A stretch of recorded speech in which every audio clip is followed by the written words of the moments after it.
हर month salary उठ जाता था, रिटायरमेंट भी उनके खाते में चला गया। जब कोई स्कूल पहुंचे ही नहीं तो रिटायरमेंट और सैलरी कैसे मिल सकती। वक्फ की संपत्ति पर गैर मुसलमानों का भी अधिकार है, तो इसको लेकर भाजपा और जनता दल यूनाइटेड के रिश्ते कहीं ना कहीं बिगड़ने लगे थे। वो साफ साफ उन्होंने कहा है कि देखिए, वक्फ की संपत्ति पर अल्लाह का अधिकार है, वो किसी व्यक्ति विशेष का अधिकार नहीं हो सकता। नोरमा ग्रुप, जो सोचता है वो करता है, आपके अपने सपनों का आशियाना।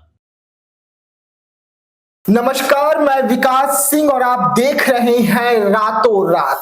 देखिए, बिहार की राजनीति में रातों रात सब कुछ बदलता है और हर रोज की तरह एक बार फिर हम बिहार की राजनीति के महत्वपूर्ण खबरों के साथ हाजिर हैं और रातों रात देख रहे हैं आप। वैसे में आज रातों रात में वो खबरें जो दिन भर सुर्खियों में रहेगी और आपके लिए सबसे महत्वपूर्ण खबरें रहेगी, और हमेशा की तरह हमारे साथ में मेरी सहयोगी सागर जी जुड़े हुए हैं। तो हम सीधा चलते हैं अपने पहले खबर की ओर। कांग्रेस का डिमांड सीएम पद। हम इस खबर की जानकारी आपको देंगे, लेकिन उससे पहले एनडीए में बवाल शुरू हो गया है। एनडीए में बवंडर की शुरुआत हो गई है। सम्राट ने लगाई एनडीए की क्लास, बीजेपी में बवंडर की शुरुआत। हम सीधा चलते हैं पहले कांग्रेस वाली खबर पर। जी देखिए विकास, आज बिहार के लिए काफी खास दिन है। राहुल गांधी आज बिहार दौरे पर हैं जी, और आपको मालूम है पिछले 2 बार राहुल गांधी आए तो क्या कुछ हुआ। 2 बार आए और 3 चेंजिंग कांग्रेस में दिखाई दिया। प्रभारी बदले, प्रदेश अध्यक्ष बदले, जिला अध्यक्ष बदले। अब फिर राहुल गांधी बिहार आ रहे हैं। बेगूसराय में बड़ा कार्यक्रम है। नौकरी 2 पलायन रोको की यात्रा में शामिल होंगे और कन्हैया उसके पूरे इंचार्ज हैं। कन्हैया की जन्मभूमि भी है बेगूसराय। तो आज के लिए काफी ज्यादा खास दिन है कांग्रेस के लिए। लेकिन इसके लिए तैयारियां क्या क्या की गई विकास जी? कल आपने देखा कि दिन भर राजेश राम अपने घटक दलों के पास जा जाकर ये मैसेज दे रहे थे कि भैया हमारा कार्यक्रम है, राहुल गांधी जी आ रहे हैं, आप भी सहयोग करें। आखिर उन रैलियों में भीड़ कौन जुटाएगा? कार्यकर्ता जुटाएंगे। तो घटक दलों से कल तेजस्वी यादव से भी मुलाकात हुई राजेश राम की, जो कि प्रदेश अध्यक्ष बनने पर नहीं गए, प्रभारी बनने पर नहीं गए, लेकिन कल उनको जब राहुल गांधी बिहार आ रहे थे और एक प्रेशर था कि उस कार्यक्रम को बड़ा हिट कार्यक्रम बनाना है, तो उसके लिए आपने देखा कि राजेश राम जाकर तेजस्वी यादव से मुलाकात करते हैं, वाम दलों से मुलाकात करते हैं। लेकिन उसमें भी पेच है, उसमें भी मुकेश सहनी से नहीं मिलते हैं। मतलब मुकेश सहनी क्या एनडीए में महागठबंधन में शामिल नहीं है क्या? तो ये पेच फंसा है। तो इसको लेकर ये चर्चाएं हैं कि कांग्रेस अब सीएम की कुर्सी की तरफ उसका मतलब ध्यान है। अब देखना होगा कल राहुल गांधी आते हैं तो क्या कुछ डिमांड वहां से करते हैं। हालांकि इससे पहले उन्होंने एक मैसेज वीडियो जरूर डाला है अपने सोशल मीडिया पर और बिहार के युवाओं को टी-शर्ट, व्हाइट टी-शर्ट में बेगूसराय आने के लिए आमंत्रित किया है विकास जी। चलिए बढ़ते हैं अगले खबर की ओर। हिंदुओं के लिए बड़ी खुशखबरी निकलकर सामने आ रही है। हिंदुओं को भी मिलेगा वक्फ की संपत्ति, राहुल गांधी को मिलेगा मोक्ष की प्राप्ति। लेकिन हमारी दूसरी खबर थी, सम्राट ने लगाई एनडीए की क्लास, बीजेपी में बवंडर की शुरुआत। देखिए सम्राट चौधरी, आपको मालूम है कि जो एनडीए घटक दल है उसमें भारतीय जनता पार्टी और जनता दल यूनाइटेड यही दोनों डिसीजन मेकिंग की भूमिका में है। बाकी घटक दल भी हैं, उनका भी सम्मान है, लेकिन डिसीजन मेकिंग यही दोनों है। सीट शेयरिंग का बंटवारा यही लोग करेंगे और जो एनडीए में उठापटक हो रही है यही लोग तय करेंगे। लेकिन जो चर्चा चल रही थी वक्फ वाले मामले को लेकर, लगातार नीतीश कुमार का इस्तीफा के मुस्लिम समाज के लोगों का इस्तीफा हो रहा है। कोई मुस्लिम नेता खुलकर बोलने को तैयार नहीं है, प्रेस कॉन्फ्रेंस में पत्रकारों का जवाब नहीं दिया जाता है। तो इसको लेकर भाजपा और जनता दल यूनाइटेड के रिश्ते कहीं ना कहीं बिगड़ने लगे थे। तो ऐसे में एक बैठक बुलाई गई, जो बैठक पूरी तरह से गुप्त रखी गई थी और इस बैठक को सम्राट चौधरी लीड कर रहे थे। इस बैठक में नीतीश कुमार नहीं थे। ये इस बैठक की जानकारी हमें गुप्त सूत्रों से पता चला है। और कल एनडीए की एक महत्वपूर्ण बैठक जिसमें केवल जनता दल यूनाइटेड के बड़े नेता, आप देखें कि संजय झा पहुंचे, ललन सिंह पहुंचे, मतलब एनडीए के बड़े नेता, और इधर से सम्राट चौधरी, दिलीप जायसवाल, ये गिरिराज सिंह, इस टाइप के कुछ नेता थे। लेकिन हेड की भूमिका में, यानी कि निर्णय डिसीजन मेकर की भूमिका में सम्राट चौधरी थे। वो उस मीटिंग को ले रहे थे। उस मीटिंग के अपडेट्स अभी तक निकल कर नहीं आए हैं कि क्या कुछ हुआ है, लेकिन गुप्त जगह पर गुप्त बैठक एनडीए की हुई है, इतना जानकारी जरूर आया विकास। चलिए बढ़ते हैं अगले खबर की ओर। चिराग पासवान ने अपनी चाची पर गंभीर आरोप लगा दिए हैं। उसके बाद बिहार की राजनीति गर्म हो गई है। अब नीतीश कुमार से भी मांग की जा रही है कार्रवाई को लेकर। लेकिन उससे पहले हमने आपको एक खबर बताया था, हिंदुओं के लिए बड़ी खुशखबरी, वक्त की संपत्ति हिंदुओं को भी मिलेगा और राहुल गांधी को मोक्ष की प्राप्ति होगी बिहार में। ये कैसे? देखिए, दो अलग अलग खबर है इसमें जी। एक खबर आपने बोला कि हिंदुओं के लिए बड़ी खुशखबरी है, तो इसमें हम लोगों का कुछ बयान नहीं है। ये बयान है महामहिम राज्यपाल जो हैं उनका बयान आया है, जो बिहार के राज्यपाल हैं उनका एक बयान आया है, वो भी ट्रेंडिंग में चल रहा है। उन्होंने वो साफ साफ उन्होंने कहा है कि देखिए, वक्फ की संपत्ति पर अल्लाह का अधिकार है, वो किसी व्यक्ति विशेष का अधिकार नहीं हो सकता है। व्यक्ति विशेष की संपत्ति नहीं है, वक्फ की संपत्ति पर अल्लाह का अधिकार है, वो अल्लाह की संपत्ति, अल्लाह की संपत्ति है और इसमें गैर मुस्लिमों का भी हक है। इस बयान पर अब चर्चाएं तेज होगी। आपको मालूम है कि जो हमारे राज्यपाल हैं बिहार के, वो मतलब पूरी तरह से सनातन धर्म को भी मानते हैं और नवरात्रि में जाते हैं, पूजा पाठ करते हैं। आज भी कल भी हनुमान मंदिर पहुंचे थे। कल भी हनुमान मंदिर पहुंचे थे। हिंदू मान्यताओं पर जानते हैं और इस्लाम के भी बड़े स्कॉलर हैं और मोदी के काफी करीबी भी माने जाते हैं। तो उन्होंने एक बड़ा बयान दिया है और आपको मालूम है वो इतने स्कॉलर हैं, इतने पढ़े लिखे हैं कि कोई बयान हल्के में नहीं देते हैं। इसके पीछे जरूर उनका कोई ना कोई अध्ययन रहा होगा, कोई ना कोई रिसर्च रहा होगा।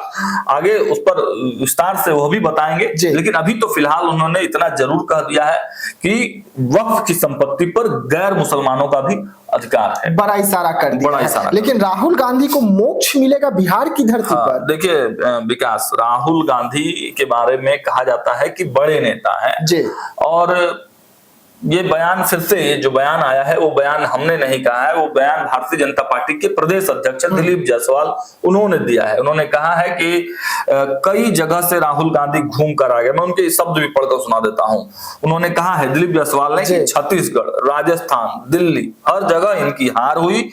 गया मोक्ष की भूमि है। जब अंतिम में बिहार आ गए हैं, गया होते हुए ही दिल्ली लौटेंगे। उन्हें गया में ही राजनीतिक मोक्ष मिलेगा। ये एक तरह का कटाक्ष है दिलीप जायसवाल का। कल राहुल गांधी आज बिहार में है और बड़ी जनसभा की तैयारी है, सीधे सीधे सरकार पर हमला बोलेंगे। बड़ी सियासी रणनीतिक तौर से इसे बहुत मतलब देखा जा रहा है कि चुनाव से पहले बड़ा मास्टर स्ट्रोक है। ऐसे में जब राजनीतिक प्रतिद्वंदिता है दिलीप जायसवाल से, तो जरूर कुछ ना कुछ तो मैसेज आएंगे, कुछ ना कुछ लांछन लगेंगे, बयानबाजियां आएंगी, इस पर भी प्रतिक्रिया आएगा, वो भी हम दिखाएंगे। लेकिन अभी दिलीप जायसवाल ने एक बड़ा बयान जरूर दे दिया है। चलिए बढ़ते हैं अगली खबर की ओर। केंद्रीय मंत्री चिराग पासवान ने अपने ही परिवार के पशुपति पारस जी की धर्मपत्नी पर गंभीर आरोप लगाए हैं। कहे हैं कि चिराग पासवान ने आरोप लगाते हुए क्या कुछ कहा। उन्होंने कहा कि पशुपति पारस जी की धर्मपत्नी यानी कि मेरी चाची जो है वो टीचर रह चुकी है, लेकिन कभी स्कूल नहीं पहुंचे थे। सैलरियां टाइम पर उठाए हैं, हर मंथ सैलरी उठ जाता था, रिटायरमेंट भी उनके खाते में चला गया। जब कोई स्कूल पहुंचे ही नहीं तो रिटायरमेंट और सैलरी कैसे मिल सकता है? इसको लेकर बिहार की राजनीति गर्म हो गई है। चिराग पासवान के पार्टी के जो तमाम कार्यकर्ता हैं, जो चिराग पासवान के बेहद करीबी हैं, वो नीतीश कुमार को टैग कर रहे हैं। नीतीश कुमार को टैग करके कह रहे हैं कि इस पर कार्रवाई हो, कानून सबके लिए एक है, तो ये कानून में भेदभाव क्यों? जी बिल्कुल। पशुपति पारस जी जब केंद्रीय मंत्री थे तो क्या उनकी धर्मपत्नी स्कूल नहीं जा सकती थी पढ़ाने के लिए? तो आखिरकार ये भेदभाव क्यों? तो वैसा में कोई टीचर नहीं जाएंगे, सब बोलेंगे कि रजिस्टर लेकर आइए, हम घर पे ही साइन करेंगे। तो ये बिहार की स्थिति शिक्षा व्यवस्था की है, जो पोल पट्टी अब खुद केंद्रीय मंत्री चिराग पासवान ने खोल दी है।